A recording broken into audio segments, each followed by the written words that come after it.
할렐루야! 오늘은 부활절입니다. 하나님이 예수를 살리셨습니다.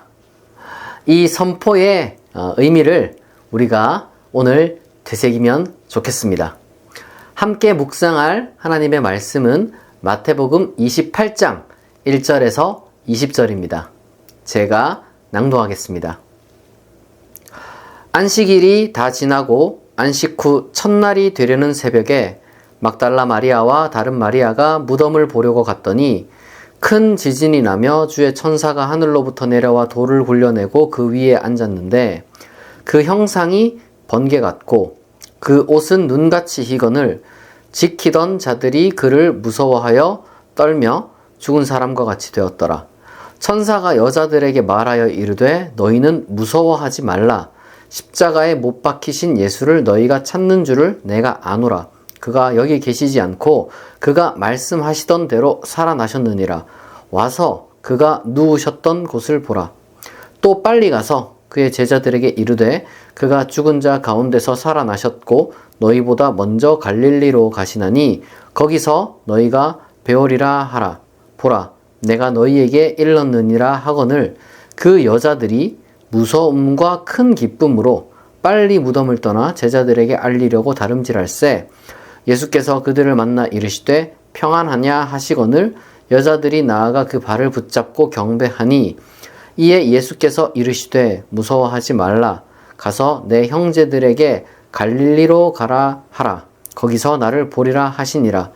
여자들이 갈 때 경비병 중 몇이 성에 들어가 모든 된 일을 대제사장들에게 알리니 그들이 장로들과 함께 모여 의논하고 군인들에게 돈을 많이 주며 이르되 너희는 말하기를 그의 제자들이 밤에 와서 우리가 잘 때에 그를 도둑질하여 갔다 하라. 만일 이 말이 총독에게 들리면 우리가 권하여 너희로 근심하지 않게 하리라 하니 군인들이 돈을 받고 가르친 대로 하였으니 이 말이 오늘날까지 유대인 가운데 두루 퍼지니라. 11 제자가 갈릴리에 가서 예수께서 지시하신 산에 이르러 예수를 배웠고 경배하나 아직도 의심하는 사람들이 있더라. 예수께서 나와 말씀하여 이르시되 하늘과 땅의 모든 권세를 내게 주셨으니 그러므로 너희는 가서 모든 민족을 제자로 삼아 아버지와 아들과 성령의 이름으로 세례를 베풀고 내가 너희에게 분부한 모든 것을 가르쳐 지키게 하라. 볼지어다 내가 세상 끝날까지 너희와 항상 함께 있으리라 하시니라. 아멘. 신약 성경에는 4권의 복음서가 있습니다. 그리고 각 복음서는 저마다 이제 특색이 있는데요. 그래서 부활절 이야기도 이 4가지가 다 저마다의 특색이 있습니다. 올해 부활절은 이 마태복음의 부활절 이야기를 중심으로 우리가 죽음과 부활의 의미 그리고 예수님의 부활의 의미와 그리스도인의 혹은 교회의 어떤 사명에 대해서 우리가 살펴보면 좋겠습니다. 먼저 이 마태복음 부활절 이야기는 3개의 막으로 구성되어 있는데요. 하나는 2 여인과 천사 그리고 예수님 이야기, 그리고 그 다음으로 2번째는 경비병과 장로들과 대제사장들 이야기, 그리고 마지막으로 3번째는 예수님과 11 제자 이야기, 이렇게 되어 있습니다. 먼저 첫 번째 이야기는 이렇습니다. 예수님이 이제 십자가 처형을 당하셨고 아리마대 요셉에 의해서 그 시신이 돌무덤에 안치되었습니다. 그것을 이제 멀리서 지켜보던 2명의 여자, 막달라 마리아와 그리고 다른 마리아, 이렇게 이제 2명이 그걸 이제 보고 있었는데 안식 후 첫날 새벽, 그러니까 일요일 새벽에 그 무덤을 보기 위해 갔습니다. 그런데 이제 그녀들은 그 무덤에서 놀라운 장면을 이제 목격하게 되는데요. 그게 바로 이 흰옷 입은 천사 하나가 하늘에서 번개처럼 내려와서 돌을 굴리고 그 위에 앉는 그러한 장면이었습니다. 마침 그 무덤을 지키고 있던 그 경비병 혹은 이제 군인들은 이제 무서워하고 떨고 이제 뭐 죽은 사람 같이 되었는데 천사는 여자들에게 똑같이 아마 이제 무서워했던 것 같죠. 무서워하지 말고 예수님이 살았다 이렇게 이제 이야기를 해줍니다. 그리고 계속해서 그분은 이제 여기에 계시지 않고 갈릴리로 가서 이제 내가 만날 것이다 이렇게 이제 예언하셨던 그 말씀대로 이제 갈릴리로 가셨다. 그러니까 너희도 갈릴리로 가고 너희뿐만 아니라 다른 제자들에게도 이 사실을 알려라 이렇게 이야기를 해줍니다. 마태복음 26장에 보면 예수님이 이제 베드로가 네가 날 부인할 것이다 이렇게 이제 말씀하시면서 더불어서 내가 죽지만 다시 살아난 뒤에 너희보다 먼저 갈릴리로 갈 것이다 이렇게 이제 예언을 하셨거든요. 그것을 지금 이제 천사가 상기시켜 주는 거죠. 이러한 놀라운 어떤 경험을 한 여인들은 무서움 반 그리고 큰 기쁨 반으로 이 다른 제자들에게 이 사실을 알리려고 막 이렇게 달려가고 있었습니다. 그때 예수님이 그 여자 두 명에게 이제 나타나셨어요. 그리고 그녀들을 안심시키고 천사가 해준 말을 요약하자면 이제 갈릴리에서 이제 다시 만나자 뭐 이런 이야기를 이제 남자들에게 하라 이렇게 이제 전해 주셨던 것이죠. 요게 첫 번째 이야기고 이제 두 번째 이야기는 약간 막간 혹은 뭐 변증 이런 것인데 그러니까 아마 기독교인들을 향해서 예수님이 부활하셨다고 하니까 어떤 사람들은 이 제자들이 예수님의 시체를 훔쳐가지고 사기극을 벌이는 거다 뭐 이렇게 이제 이야기를 했던 것 같아요. 그런 루머에 이제 대응하기 위해서. 왜냐하면 기독교인들 입장에서는 정말로 자기네들이 그런 적이 없으니까 화가 나는 거죠. 그래서 약간 미러링을 통해서 실제로 사기극 벌이고 거짓말하는 거는 누구냐? 요 경비병들, 장로들, 대제사장들이다. 이런 것들을 이제 이렇게 어떻게 보면 좀 반박하는 그런 내용이 이제 막간으로 담겨져 있는 게 이제 두 번째 이야기입니다. 세 번째 이야기는 소위 대위임령이라고 이제 불리는 구절인데요. 마침내 갈릴리의 어느 한 산에서 예수님과 그리고 가룟 유다를 제외한 11제자가 만납니다. 제자들은 예수님께 이제 경배를 막 하죠. 물론 성경은 그 중에 뭐 의심하는 사람도 있었다고 해요. 어쨌거나 예수님은 제자들을 만나서 그들에게 사명을 주셨습니다. 그것이 바로 오늘 본문의 마지막 구절이고 바로 그 명령을 일컬어서 이 대위임령, 그러니까 이제 위대한 명령이라고 이제 하는 겁니다. 다시 한번 제가 읽어볼게요.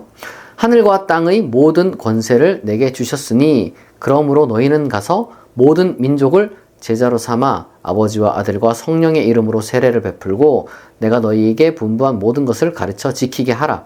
볼지어다 내가 세상 끝날까지 너희와 항상 함께 있으리라. 이 구절로 마태복음이 끝이 납니다. 우리가 이 전체 이야기를 통해서 이제 부활에 대해서 우리가 이제 알아야 되잖아요. 그런데 마태복음이 이야기하는 부활의 의미를 알려면 마태복음이 말하는 죽음의 의미도 알아야 됩니다. 사실 그걸 알아야 이제 부활을 알 수가 있는 거죠. 우리가 통상 죽음이라고 하면은 떠올리는 게 그거죠. 생물학적으로 이렇게 이제 활동할 수 있는 에너지가 이제 다한 상태. 의사가 사망 진단서를 딱 끊어준 상태. 그리고 쉽게 말해서 관에 들어간 상태. 요거를 우리가 이제 떠올려요. 그러나 마태복음은 죽음이라는 것을 조금 더 깊고 넓게 생각하는 듯 합니다. 흥미롭게도 마태복음 28장 오늘 우리가 읽은 이 부활절 이야기를 보게 되면요. 의도적으로 경비병들의 상태를 이야기를 하거든요. 4절에 보면 뭐라고 되어 있냐 그러면 이 천사가 돌을 굴리는 모습을 본 경비병들이 그를 무서워하여 떨며 죽은 사람같이 되었더라 이렇게 표현하고 있어요. 일부러 지금 이 표현을 쓰는 거예요. 굳이 안 써도 되는데 그냥 뭐 무서워했다, 떨었다 이렇게 하면 되는데 죽은 사람같이 되었다라는 말을 일부러 여기다가 집어넣은 거예요. 그러니까 마태복음에서 지금 죽은 사람이다, 죽은 사람과 같다 라는 것이 의미하는 게 뭐냐면은 무서워하고 불안해한다. 이거랑 동의어입니다. 죽음에 사로잡혀 살아가는 사람들은요, 이 무서움과 불안, 두려움과 불안, 공포와 불안을 안고 살아가는 거예요. 그래서 거기에 사로잡혀 완전 그걸 의식하며 살거나 아니면은 의식하지 않으려고 하거나 이 둘 중 하나의 이 삶을 살아갈 수밖에 없는 거예요.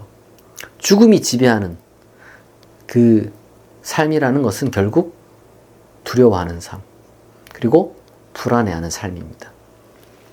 그때 이 천사가 여자들을 향해서 가장 먼저 한 말, 그리고 예수님이 또 여자들을 만나가지고 가장 먼저 하신 말이 뭐냐면은 무서워하지 말라. 예수님 같은 경우는 평안하냐?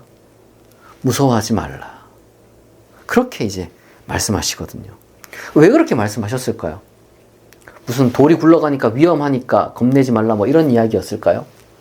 아니면 뭐 예수님 만난 경우 같으면 죽은 줄 알았던 사람이 나타나니까 야 귀신 보듯이 놀라지 말라 이런 뜻이었을까요?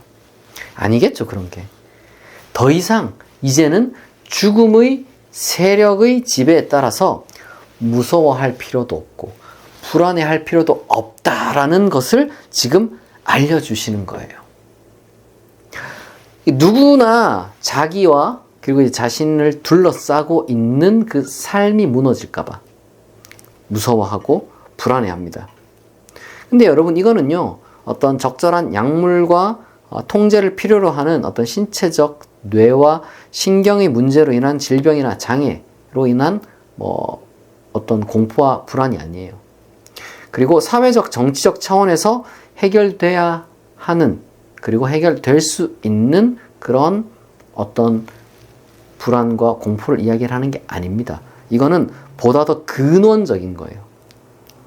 보다 더 근원적인 이 공포와 불안은 온갖 양태의 그 죽음을 떠올릴 때마다 늙어 죽건 사고로 죽건 아니면은 그냥 이 삶 자체에서 이 가치를 느끼지 못하건 뭔가 커다란 상실을 경험하건 여러 가지 많은 형태의 어떤 그 죽음을 우리가 이제 떠올릴 때마다 누구에게나 찾아오는, 다시 말해서 인간이라면 누구나 괴로워하는 그런 문제를 가리키는 거예요. 그러나 기독교인은 그와 같은 공포와 불안으로부터 해방될 수 있습니다. 왜냐하면 예수님의 부활을 통해서 우리는 죽음의 세력의 지배를 더 이상 받지 않게 되었기 때문입니다. 그러므로 여자들이 처음에 갔던 곳이 무덤이죠. 죽음의 세력이 지배하고 있는 무덤. 그러다가 이 무덤이 깨어지는 천사를 봅니다. 그러니까 하나님의 능력을 보는 거죠. 그리고 예수님을 만나요. 여자들이 삶의 근원적 자세가 바뀌는 거죠.